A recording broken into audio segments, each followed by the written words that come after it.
Hello बच्चों, let's read the question. The question says prove that density of the nucleus is constant. तो हमको ये prove करना है कि जो न्यूक्लियस है उसकी डेंसिटी कांस्टेंट होती है। ओके, तो सबसे पहले इस क्वेश्चन के लिए इसका की कॉन्सेप्ट लिखेंगे।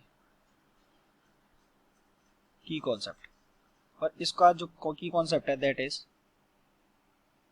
Density of nucleus. ये इसका की कॉन्सेप्ट है। बेसिकली इस क्वेश्चन को सॉल्व करने के लिए अगर हमको न्यूक्लियस का डेंसिटी निकालना है तो डेंसिटी का हम सीधा फॉर्मूला लगेंगे, d equals to mass upon volume. Okay, अगर न्यूक्लियस का निकाल रहे हैं तो mass of nucleus divided by mass of volume. और वी नो दैट कि जो डेंसिटी है वो कितना हो जाएगा, न्यूक्लियस का मास बेसिकली पूरे एटम का मास, तो इसका क्या हो जाएगा, ये atomic number a upon volume. Volume कितना होता है, अगर स्फेरिकल शेप का होता है तो 4/3 पाई r क्यूब, और अगर उसकी रेडियस जो है rn है तो ये हो गया r। And we know that कि जो उसकी nth ऑर्बिट की जो रेडियस होती है उसमें और मास में एक रिलेशन होता है, rn equals to r naught into a to the power 1/3। Okay, ये हमारी बेसिकली nth ऑर्बिट की नहीं, ये हमारी न्यूक्लियस की रेडियस है। और न्यूक्लियस की रेडियस में और उसकी बोर ऑर्बिट की रेडियस और मास नंबर में ये हमारा रिलेशन होता है। तो अगर हम यहाँ से rn का क्यूब निकालेंगे तो वो कितना हो जाएगा, r not cube into a।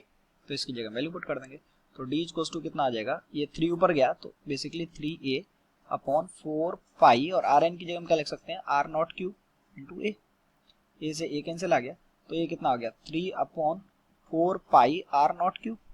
Okay, तो आप देख सकते हैं कि देखिए 3 कांस्टेंट है, 4 पाई जो है वो भी एक कांस्टेंट है, और r नॉट जो है वो क्या है, बोर की फर्स्ट ऑर्बिट की रेडियस। ओके, 0.529 एंगस्ट्रा।